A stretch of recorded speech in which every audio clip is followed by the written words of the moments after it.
Convido a todos a abrir suas Bíblias.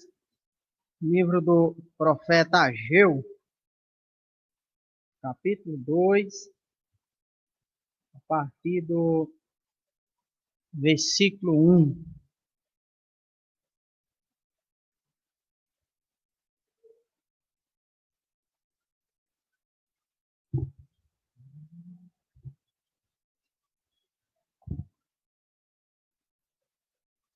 Profeta Ageu, capítulo 2, a partir do versículo 1.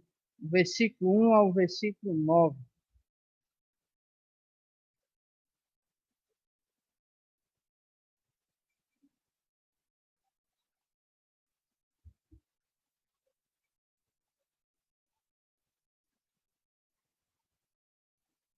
Os que puderem ficar de pé em reverência à palavra de Deus.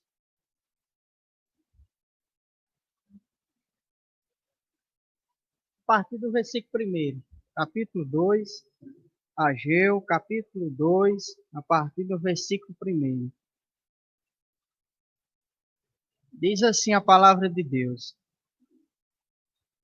No segundo ano do rei Dário, no sétimo mês, ao 21º do mês, veio a palavra do Senhor por intermédio do profeta Ageu, dizendo: Fala agora a Zorobabel, filho de Salatiel, governador de Judá, e a Josué, filho de Josadaque, o sumo sacerdote, e ao resto do povo, dizendo: Quem dentre vós que tenha sobrevivido contemplou esta casa na sua primeira glória? E como a vedes agora? Não é ela como nada aos vossos olhos? Ora, pois sê forte, Zorobabel, diz o Senhor, e sê forte, Josué, filho de Josadaque, o sumo sacerdote. E tu, todo o povo da terra, sê forte, diz o Senhor, e trabalhai, porque eu sou convosco, diz o Senhor dos Exércitos. Segundo a palavra da aliança que fiz convosco quando saíste do Egito, o meu espírito habita no meio de vós, não temas. Pois assim diz o Senhor dos Exércitos: ainda uma vez, dentro em pouco, farei abalar o céu, a terra, o mar e a terra seca. Farei abalar todas as nações, e as coisas preciosas de todas as nações virão e encherão de glória esta casa, diz o Senhor dos Exércitos. Minha é a prata, meu é o ouro, diz o Senhor dos Exércitos. A glória desta última casa será maior do que a da primeira, diz o Senhor dos Exércitos. E neste lugar darei paz, diz o Senhor dos Exércitos. Amém? Fecha os teus olhos. Senhor nosso Deus, nosso Pai Todo-Poderoso, te damos graça, te honramos, te glorificamos neste momento, Senhor, mais uma vez. Pedimos, Pai querido, o teu perdão, pedimos do teu amor, pedimos da tua misericórdia sobre as nossas vidas, Senhor Deus, para sermos, Pai querido, instrumentos do Senhor nesse momento nas tuas mãos, Senhor. No nome de Jesus, oramos, Pai, para que os ouvidos dos ouvintes da tua palavra nessa noite, Senhor, sejam abertos pelo teu Espírito Santo, Pai, para receber a tua mensagem nessa noite, Senhor. No nome de Jesus, nos abençoa, nos fortaleça, nos proteja, Senhor, e nos dá aquilo que nos pertence, Pai. No nome de Jesus, nós te pedimos e te agradecemos. Amém.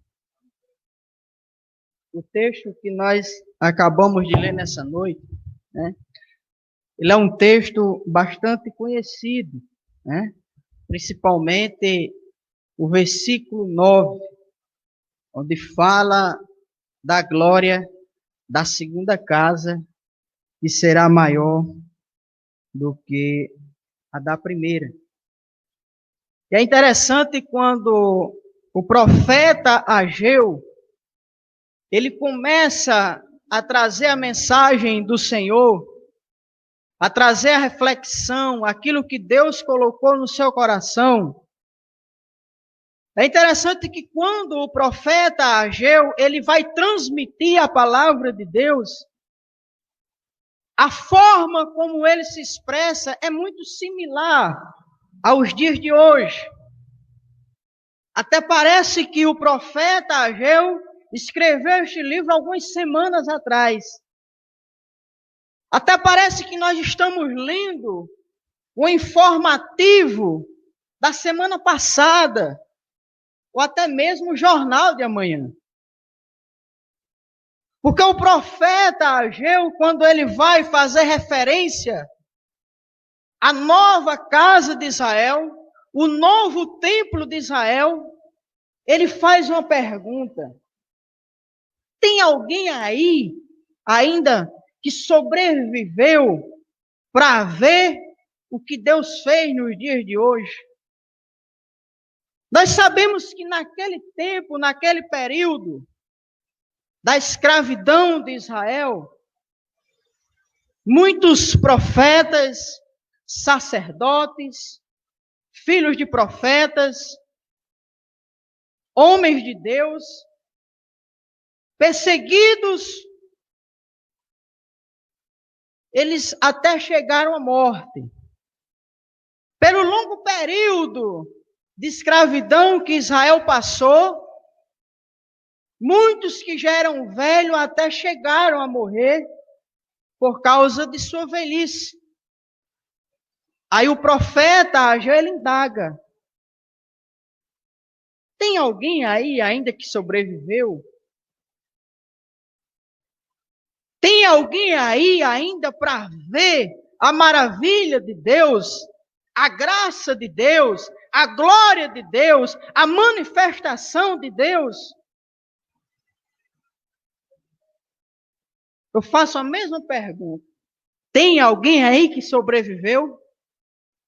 Parece que não. Parece que não. Né? Vou perguntar de novo. Alguém sobreviveu? Bem pouquinho. Bem pouquinho. Meus amados irmãos, nós vivemos em uma época semelhante. O que muda é só o inimigo. Vivemos em uma época igual, apenas muda o inimigo. Na época de Israel, o inimigo era visível, era o império, eram os imperadores, eram os reis, que Deus levantou, que o próprio Deus levantou para corrigir a geração de Israel. O mesmo Israel que Jesus tira do Egito, que Jesus faz atravessar o mar a pés enxutos, que Jesus dá pão, que Cristo dá água, que Deus alimenta com o maná do céu. Esta geração se corrompe. Os profetas se vendem por ouro, por poderes, por migalhas. Os sacerdotes já não queriam ouvir a mensagem de Deus. Os filhos dos profetas se corrompiam, se prostituíam, até que Deus, lá do seu trono, levanta o inimigo para escravizar Israel. Não só para escravizar, mas para destruir aquilo que Israel mais tinha de orgulho, o templo construído por Salomão. O lugar onde a glória de Deus, a Shekinah de Deus, se fazia presente naquele lugar. Por muitas vezes, a presença de Deus se afastava do povo de Israel por causa da sua desobediência. A primeira marca da presença de Deus sobre Israel era a Arca da Aliança, que Deus mandou construir. E a Bíblia diz que naquela arca estava a presença de Deus, literalmente. Onde a arca estava, ali estava Deus. Mas por causa da desobediência de Israel, por causa da desobediência dos escolhidos de Deus, da geração de Deus, do povo que Deus escolheu, da nação santa de Deus, ele destrói a Arca da Aliança. Até hoje, Indiana Jones procura a Arca da Aliança. Ele vai morrer e não vai achar. Mas através de orações e de súplica e de arrependimento, Deus mais uma vez se manifesta, quer se manifestar ao seu povo. E desta vez agora, ele levanta um homem para construir um templo, uma estrutura maior, uma casa de oração. E nós conhecemos a história. Nós sabemos que no coração de Davi nasceu o sonho de construir algo grandioso para Deus. Um lugar onde todas as nações pudessem ir até aquele lugar e adorar ao Deus de Israel. E aí, por causa dos seus pecados e das suas guerras e de sangue em suas mãos, Deus não permite que Davi construa o templo, mas Deus levanta um da sua geração, um da sua semente, para construir o maior templo de adoração daquela época. O conhecido Templo de Salomão, ou o Templo de Israel. E Deus permite que isto aconteça. Deus levanta homens, capacita homens e mulheres, Deus levanta reinos, Deus levanta impérios para contribuir financeiramente com algo tão custoso para ser construído, mas o sonho que nasceu no coração de Davi, vindo do coração de Deus, é concretizado. E a Bíblia diz que no dia da inauguração do Templo de Salomão, a glória do Senhor encheu a casa, e quem estava dentro não saía, e quem estava fora não podia entrar, de tão grande que era a presença de Deus naquele lugar. Onde Deus está, onde a presença de Deus se faz presente, há poder, a manifestação sobrenatural, a operação de milagre, a expulsão de demônios, há curas, há libertação. Aonde a glória de Deus é manifesta, fica marcada na história, para que todos vejam que existe um Deus que quando quer levantar homens, mulheres, crianças, meninos ou meninas, ele levanta e faz o sobrenatural. Mas Israel peca. Israel volta a desobedecer a palavra de Deus. Né? Eu fiz aqui a pregação, mas está totalmente diferente. Aí Israel peca novamente, se prostitui novamente, se rebela contra Deus novamente.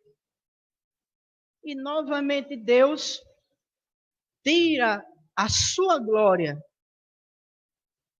do povo de Israel. E aí Deus levanta O imperador, que eu esqueci o nome. Nabucodonosor. Um dos maiores impérios que a história conta. O rei Nabucodonosor. Deus levanta. Este homem vai a Israel. Destrói o templo de Israel. E ainda pega os melhores. Quem era rainha, ele deixou lá morrer. Quem não servia para nada, ele deixou lá. Fica aí. Se você sobreviver, tudo bem. Se não, morra aí. Mas aí, Nabucodonosor dá uma ordem aos seus servos e diz, olha, separei os mais novos, com habilidades, com sabedoria. Né? Não sabia Nabucodonosor que também era um plano de Deus. Mas o fato é que Nabucodonosor vai e destrói o templo de Salomão. E a história anda. E aí vem o profeta Ageu, novamente, levantado por Deus, e vai falar do novo templo, que Deus permite que a geração de Israel levante para a adoração ao seu Deus. E mais uma vez, assim como o templo de Salomão, a glória foi maior do que no templo da Arca da Aliança. Agora, o segundo templo tem uma glória maior do que a do primeiro templo. A graça de Deus, o poder de Deus se manifesta ainda muito mais sobrenatural sobre a vida daqueles homens e mulheres que Ageu interroga. Se existe algum vivo aqui que viu o primeiro templo, ele agora vai se surpreender com o segundo que Deus fez, porque a glória da segunda casa é muito maior do que a da primeira. Eu não sei se vocês estão compreendendo. Eu não sei se vocês estão pegando o negócio. Eu não sei se vocês estão entendendo o mistério de Deus. Mas aí eu vou... Pode ir, pastor, né? Mas o profeta Ageu, através da palavra de Deus, ele nos traz algumas informações importantes sobre as qualidades daqueles que vão ver a segunda glória, a glória da segunda casa. Primeiro, versículo 4. Ser forte. Seja forte. Destruíram o templo. Seja forte. Mataram seus pais. Seja forte. Aprisionaram seus filhos. Seja forte. Destruíram o templo de adoração. Seja forte. E é interessante que o profeta Ageu, ele faz uma chamada. Aqueles que hão de ser fortes, ele diz, Zorobabel, filho de Salatiel. Aí chama o sacerdote Josué. Aí sai chamando a liderança.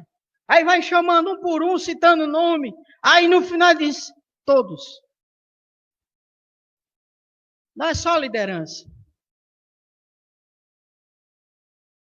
Não é só os sacerdotes. Trazendo para os nossos dias de hoje, não é só os profetas, não é só os pastores, não é só os evangelistas. É todos. A palavra de Deus é para todos. E a palavra de Deus nessa noite é, seja forte. A mensagem de Deus para nós nessa noite é, seja forte. Porque por mais que o corona tenha tirado vida de muitos, vocês estão aqui para ver uma glória maior do que a da primeira. Por mais que o corona tenha tirado a vida de muitos desta igreja, de alguns desta igreja, mas você está aqui para ver uma glória ainda maior que Deus vai derramar sobre esta casa. Aleluias. Não é o fim. É só a continuação de coisas piores que ainda vêm. De coisas piores que ainda vêm. Então, meus amados irmãos, se você está aqui nessa noite, é porque Deus quer que você seja forte. Não enfraqueja. Não fique fraco. Não dê o braço a torcer. Por aquilo que, pelos medos que estão nos impondo. Por aquilo que estão querendo propor a nós. Alguns até disseram que muitos crentes iam cair. Não ia ter mais a igreja, ia cair, ia se desviar. Mas o diabo mentiu. Porque alguns fracos podem até ter caído. Mas muitos Deus levantou. Muito mais Deus levantou. Alguns podem até ter morrido. Mas muito mais Deus curou. Outros nem pegaram. Graças a Deus. Então, meus amados irmãos, sejam fortes. Não a força humana. Não fortes como um cavaleiro que coloca a sua força em seu cavalo. Não forte como um guerreiro que coloca a sua força em suas lanças e espadas. Mas forte como aqueles que confiam no Senhor. Mas forte como aqueles que confiam na graça de Deus, no poder de Deus, na manifestação de Deus sobre as nossas vidas. O segundo recado que Ageu deu ao seu povo,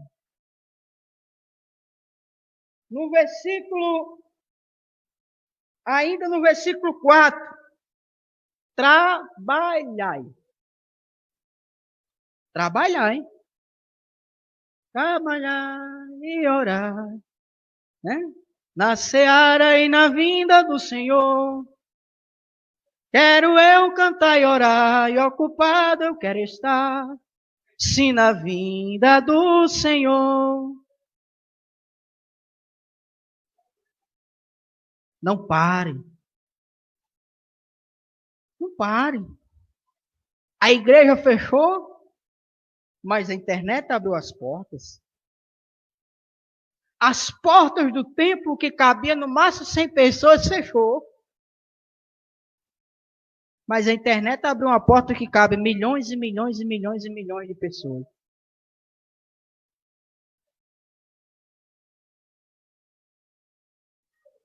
Trabalhai na obra do Senhor. Nem com desculpa não, que porque a igreja está fechada não pode evangelizar. Não venha com desculpa dizer que porque a igreja fechou, eu não tenho mais estudo. Não venha com desculpa dizer que porque a igreja fechou, eu não tenho mais ninguém para ministrar a palavra. Tem sim, na TV, no celular, no meio da rua, os cabos com carro de som, de um lado e do outro, no rádio, para quem usa rádio ainda. As portas do templo fecharam, mas aqueles que quis trabalhar viram oportunidades maiores. Por isso, trabalhe. Porque vida de crente é assim mesmo, não para de trabalhar não. Teve muitas empresas por aí que fechou e o funcionário não precisa mais trabalhar. Mas a igreja de Deus é diferente. Fechou, mas tem que continuar trabalhando. Porque o dono da seara não gosta de preguiçoso. Até existe um provérbio. Vai ter com a formiga, ó preguiçoso. Olha essa formiga parada na corona.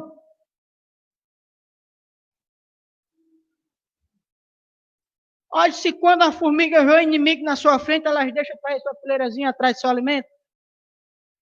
Morre, mas não para. Bem pequenininho, o inimigo, o tamanho do mundo. Mas elas estão lá no seu exército, marchando. Açúcar, açúcar, açúcar. Em busca daquilo que lhe traz sustento.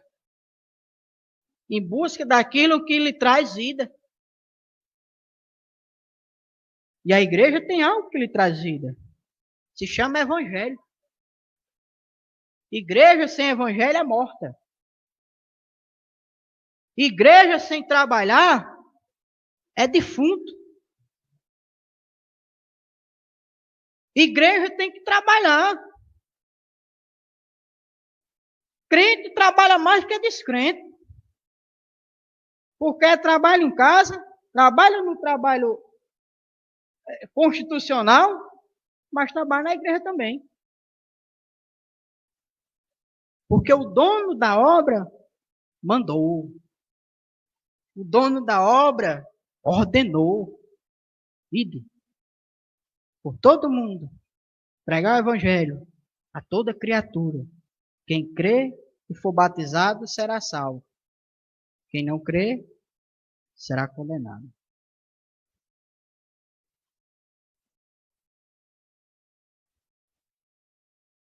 Uma vez o Senhor Jesus chamou os seus discípulos, os 12 discípulos.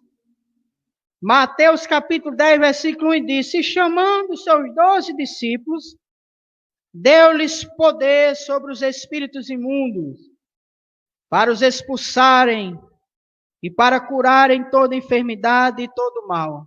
Olha aí. Olha a responsabilidade da igreja em momento de pandemia. Curar.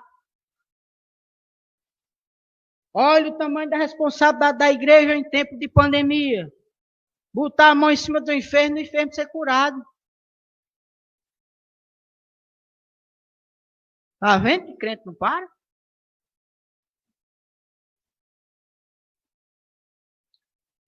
O versículo 7.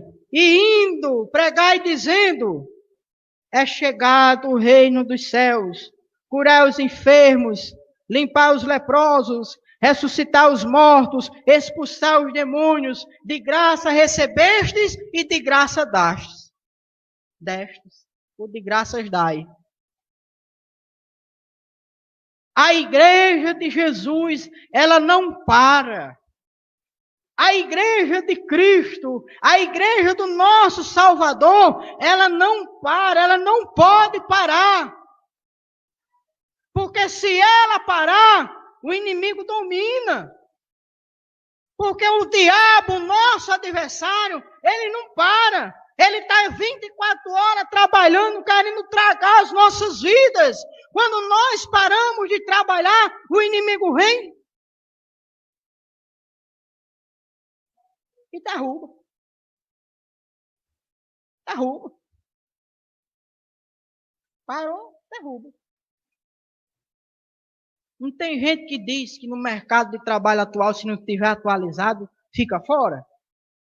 Crente é do mesmo jeito. Se não tiver na palavra, fica fora. Então, meus amados irmãos, segundo recado de Deus para nós nessa noite, trabalhe. Se não faz nada na igreja, procure fazer.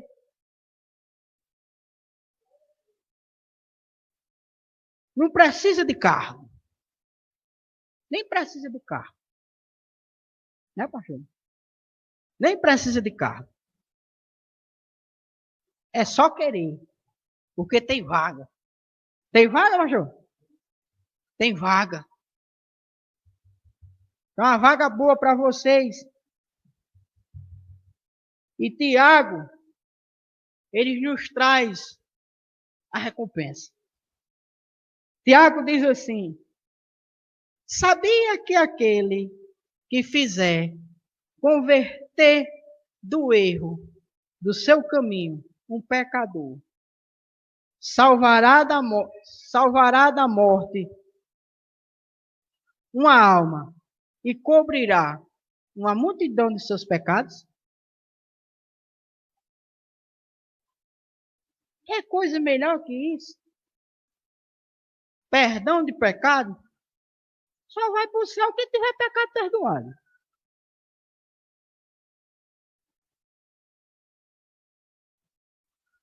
Se alguém tem uma multidão de pecado, né? Passou aí esse período aí, se encheu de pecado. Tiago nos traz uma instrução. Vai ganhar a vida que Deus perdoa um bocado dos seus pecados. Meus amados irmãos, somos privilegiados em fazer parte da obra de Deus. Somos privilegiados em sermos chamados para fazer o mínimo que for dentro da obra de Deus. Às vezes nós nos orgulhamos em trabalhar em algumas empresas de renome mundial, nacional, ou seja lá o que for. Mas às vezes a gente não dá nenhum valor em ser crente. Às vezes a gente não dá nenhum valor em evangelizar um irmão. Às vezes a gente não dá nenhum valor em sair entregando panfleto. Né? Às vezes o pastor bota a gente só para entregar panfleto. A gente diz, o pastor que acaba só entregando panfleto. Ninguém jeito. O pastor fica botando a gente para entregar panfleto. O povo pega, joga no chão, não serve de nada. Trabalhe, que quem faz a obra é o Espírito Santo. Trabalhe, que quem dá o fruto é o Espírito Santo. Então, meus amados irmãos, a segunda mensagem de Deus para a nossa vida nos dias de hoje é: trabalhe. Aí ele ainda diz: trabalhe, porque eu sou convosco. E aí, da coisa boa? O patrão da gente aqui diz: faça isso. Ele manda fazer, o máximo que ele faz é olhar. Né? O máximo que vai olhar. Eu mandei você fazer. Mas aí Deus chama para o trabalho, ele diz: pode ir, que eu vou com você. Nós vimos aqui de manhã os discípulos indo cumprir este ide. Aí os discípulos foram expulsar os demônios. Aí os discípulos não conseguiram. Mas Jesus estava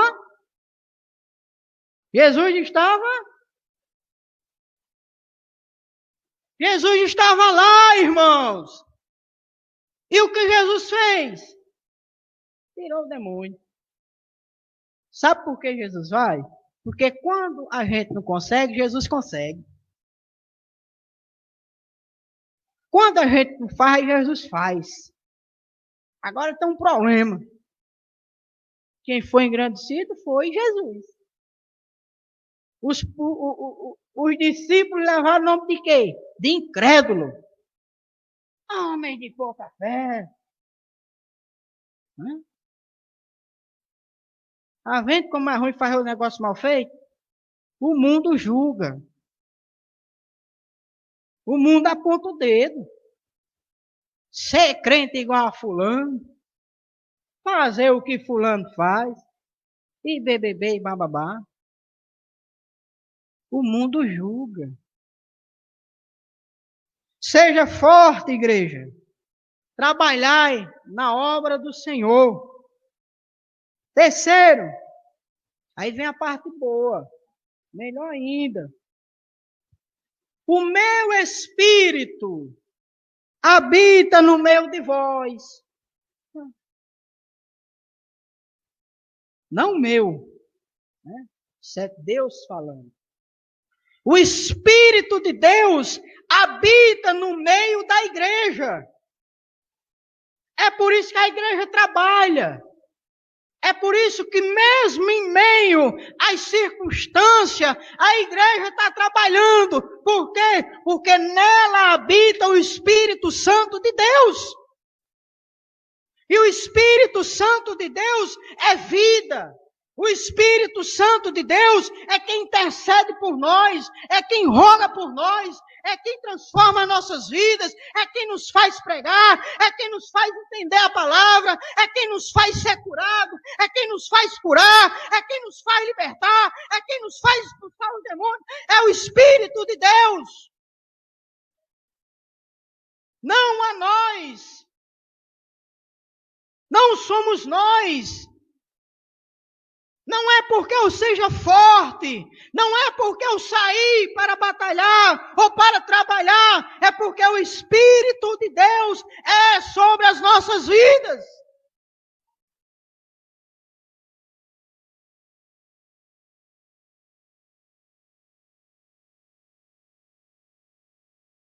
A terceira mensagem de Deus para nós nessa noite: busque o Espírito Santo de Deus.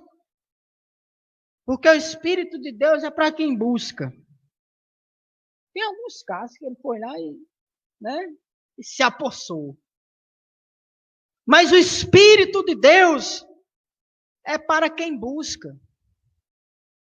É para quem está nessa caminhada aí, da busca, da perseverança. Mesmo engatilhando, está indo.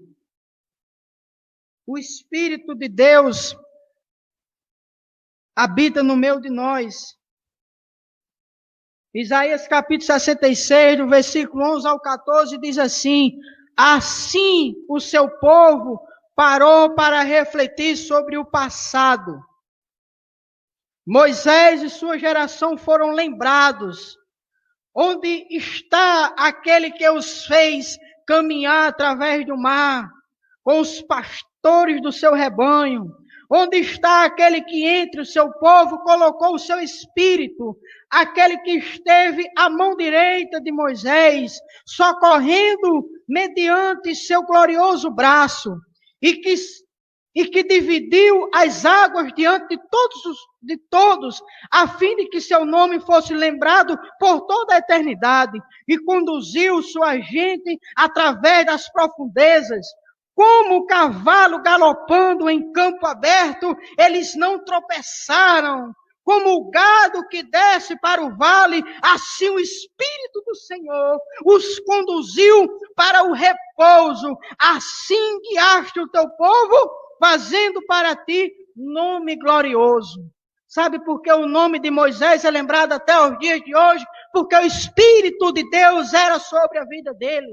Sabe por que o nome de Abraão é lembrado até os dias de hoje? Porque o Espírito de Deus era sobre a vida dele. Sabe por que Davi é lembrado até os dias de hoje? Porque o Espírito de Deus é sobre a vida dele. Sabe por que Salomão é lembrado até os dias de hoje? Porque o Espírito de Deus era sobre a vida dele. Sabe por que John Wesley é lembrado até os dias de hoje? Porque o Espírito de Deus foi sobre a vida dele. Ei, quer ter o seu nome na história? Veja o Espírito Santo de Deus na sua vida. Quer ter o seu nome sendo lembrado de geração em geração? Receba o Espírito de Deus. Busque o Espírito de Deus. Procure o Espírito de Deus. E o Espírito de Deus está aqui nessa noite. O Espírito de Deus se faz presente aqui nessa noite, desde o início desse culto. Só não recebe quem não quer. Só não se aposta quem não quiser. Porque o Espírito de Deus está aqui.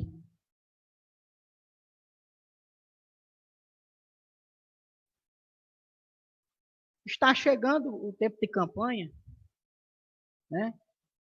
Aí eu tenho acompanhado algumas pessoas crentes que têm se proposto a viver o seu caminho político. Não tenho nada contra a escolha dele. Mas o que me dói é quando os infelizes têm a cara de pau de dizer que foi Jesus que quis que ele fosse aquilo.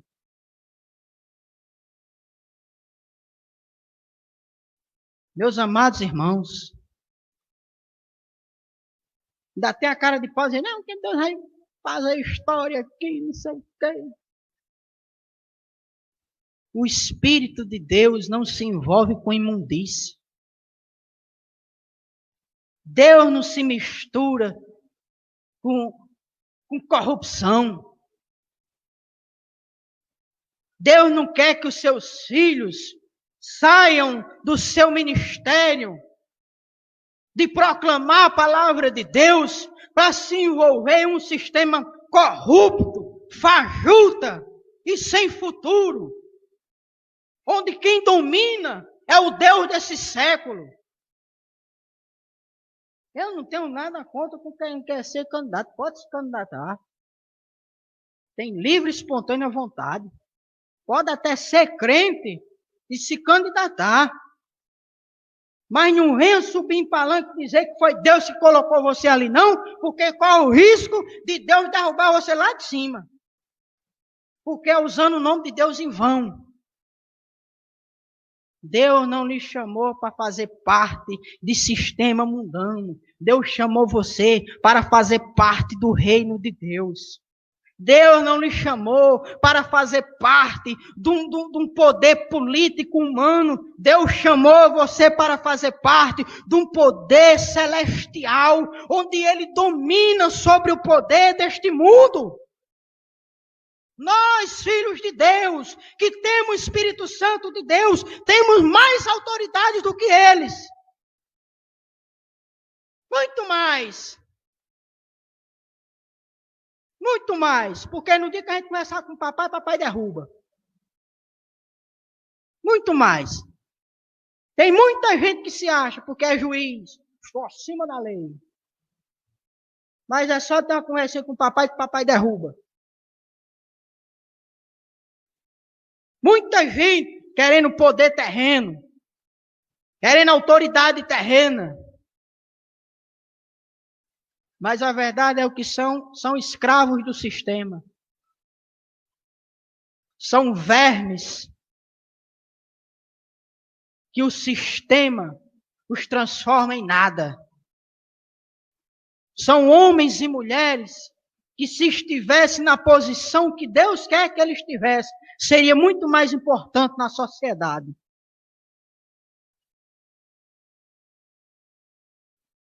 Mas por erros bíblicos, não conhecer a palavra de Deus, nem querer o Espírito Santo de Deus, fica conversando besteira por aí. O Espírito de Deus é sobre a igreja. Nem todo crente tem o Espírito de Deus. Imagina um político.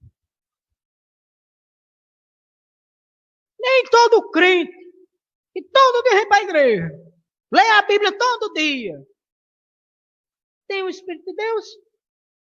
Está lá na casa, não. E não tem. Mas não é porque o Espírito Santo de Deus não quer. É porque você não quer. Porque quando o Espírito de Deus se apossa das nossas vidas, a primeira coisa que cai de nós é o seu eu. É o eu sou. Quando o Espírito de Deus, ele se apodera das nossas vidas, nós temos que abrir mão de tudo o que temos e de tudo o que somos. Porque agora quem manda é Ele. Porque agora quem dá a palavra é Ele. Meus amados irmãos, havia um homem muito conhecido, né, na Inglaterra, John Wesley. Pensa num pregador bom. Pregava todo dia. Né? Até hoje tem uns sermões dele. Mas este homem não tinha o Espírito de Deus. Este homem ia pregar lá na sua igreja anglicana, ia e voltava para casa, e na casa dele tinha um crente de banco, só cantando. Aí a história diz que esse irmão dele era uma alegria tremenda. Era na dificuldade o irmão cantando. Era passando problema, o irmão lá alegre cantando. E ele, formado, teólogo, doutor da lei. Mais de 300 sermão bíblico apresentado. Chegava em casa triste, cansado. Ainda bem que ele olhava para o irmão dele e dizia, rapaz, esse homem... O que é que esse homem tem? Né? O que é que ele tem? Ele tinha o Espírito Santo. Aí a história diz que um dia John Wesley me recebeu. Aí ele se tornou feliz. Aí ele passou a entender o propósito das mensagens. Ele passou a entender os seus mais de 400 sermões que ele tinha escrito, nunca tinha entendido. A primeira coisa que ele fez, saiu da sua igreja e foi ganhar vida para Jesus. Sabe quando é que a gente sabe que o Espírito Santo está nas nossas vidas? Quando o ID de Deus se faz presente em nós. A primeira coisa que os discípulos de Jesus fizeram, quando receberam o poder de Deus, foram pregar para uma multidão de gente. Mais de 3.000 pessoas aceitaram Jesus. Está vendo como o Espírito Santo faz diferença? Está vendo como o Espírito Santo faz diferença nas nossas vidas? Está vendo como o Espírito Santo é essencial na igreja? Porque o apóstolo Paulo, ele diz que existe vários dons, mas quem dá é o Espírito Santo de Deus. E a igreja, ela precisa desses dons espirituais. Ela precisa, ela necessita. Não existe igreja sem dom espiritual. Existe, né? Existe igreja sem um dom espiritual, existe. Mas a igreja de Jesus não existe. Existem denominações. Existem congregações. Mas igreja não existe, não. Porque o Espírito Santo é quem faz com que essa multidão seja chamada de igreja. É o Espírito Santo de Deus, é o operar de Deus nas nossas vidas que faz com que nós sejamos igrejas. Os discípulos de Jesus só passaram a ser chamados de igreja após receberem o Espírito de Deus e operarem os dons do Espírito Santo de Deus na sociedade. Enquanto isso não aconteceu, não chamaram aqueles homens de igreja. Não existe igreja sem Espírito Santo. E os dons estão aí para serem buscados. Dom de profecia, dom de língua, dom de sabedoria, dom de conhecimento, dom de língua, dom de interpretação de língua, dom de cura. Os dons estão aí. Quem quiser se agarre. Tem sobrando. É só buscar. O Espírito de Deus é sobre as nossas vidas. O Espírito de Deus é sobre nós. O Espírito de Deus, ele se manifesta nas nossas vidas. E a quarta mensagem de Deus para nós nessa noite é que a glória da segunda casa é maior do que a da primeira. Aí a gente tem que entrar aqui dentro dos termos teológicos para a gente entender essa glória. Eu não sei se os irmãos viram na leitura que nós fizemos nessa noite, no livro de João, capítulo 1, versículo 14. Aí João diz assim: e a palavra se fez carne e habitou entre nós. Vimos a sua glória. A glória como do unigênito do Pai, cheio de graça. Essa glória é Jesus. Essa glória é Jesus. Nunca se viu manifestação em Israel nos tempos de Jesus, como nos tempos de Jesus. Não. Nunca se viu operação de milagre em Israel como nos tempos de Jesus. Nunca se viu enfermos curados como nos tempos de Jesus. Nunca se viu operação de milagre, de poder, nunca se viu autoridade em Israel como nos tempos de Jesus. Ei, a glória de Jesus Cristo quer se manifestar na sua vida. Ei, Jesus Cristo quer fazer milagre na sua vida. Jesus Cristo quer colocar na sua vida a sua glória. Jesus Cristo quer derramar sobre a sua vida poder. Jesus Cristo quer derramar nas suas vidas unção. E assim ele diz, porque coisas maiores farás. Esta é a glória que Jesus quer para as nossas vidas. A glória que cura, a glória que liberta, a glória que transforma, a glória que profetiza, a glória que tem autoridade sobre principados e potestades. E esta glória, ela será manifestada nos tempos de hoje, mais do que antigamente. Porque Jesus Cristo foi transladado até os céus, foi elevado às alturas, mas chegou lá no trono de seu Pai e enviou o Consolador, o Espírito Santo de Deus para as nossas vidas. O nosso Jesus Cristo subiu em glória, mas enviou o teu Espírito Santo para fazer com que nós tenhamos autoridades, para nos fazer libertos, para nos fazer transformados, para nos fazer crentes em Jesus. Crentes em Jesus. Não é crente no pastor. Não é crente no encontro. Não é crente no movimento. Não é crente no livro. Não é crente na doutrina humana. É crente em Cristo Jesus.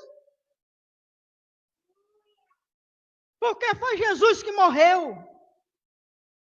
Foi Jesus que pagou a dívida. Foi Jesus que pegou a cédula impagável e pagou. Cravou lá na cruz pelos nossos pecados. Foi Jesus que se entregou por cada um de nós e nos deu vida e pegou um rebanho de ovelha que corria para o matadouro e colocou a correr para um curral onde tem verdes pastos. O bom pastor que dá a vida pelas ovelhas. Esta é a glória manifesta dos nossos dias de hoje. A glória do unigênito, a glória do Filho de Deus, a glória do Senhor Jesus Cristo. E esta glória está aqui nos dias de hoje para quem crê. Se você não crê, não tem. Não tem. Tem que crer. Tem que receber.